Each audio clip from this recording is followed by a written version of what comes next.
আসসালামু আলাইকুম ওয়া মোৰ মৰমৰ দৰ্শক বন্ধুসকল, আজি আপোনালোকৰ মাজত বুখাৰী শৰীফৰ এটা হাদিছ লৈ আহিছো।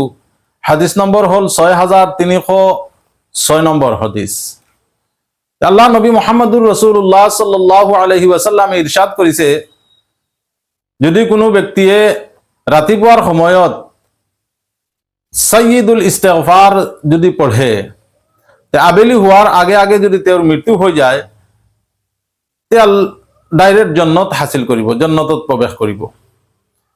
আৰু আবেলিৰ সময়ত যদি এই সাইয়্যিদুল ইস্তিগফাৰ যদি পঢ়ে, তে ৰাতিপুৱাৰ আগে আগে যদি তেওঁৰ ইন্তেকাল হৈ যায়, তেওঁৰ মৃত্যু হৈ যায়, তে ডাইরেক্ট জন্নতত প্রবেশ করিব।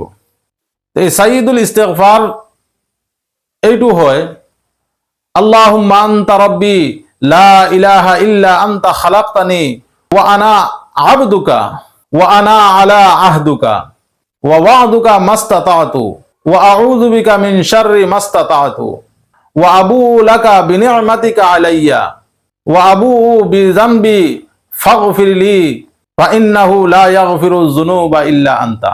এই দোয়াটোৰ নাম হ'ল সাইয়্যিদুল ইস্তিগফার।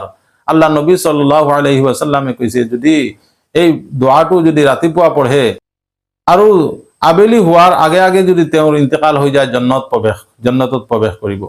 আৰু আবেলিৰ সময়ত যদি পঢ়ে আৰু ৰাতিপুৱাৰ আগে আগে যদি তেওঁৰ ইন্তেকাল হৈ যায়, তে ডাইৰেক্ট জন্নতত প্ৰৱেশ কৰিব। আল্লাহ তাআলাই এই দোৱাৰ ওপৰত আমল কৰাৰ তৌফিক দিয়ক, এই দোৱা পঢ়াৰ তৌফিক দিয়ক। আমিন।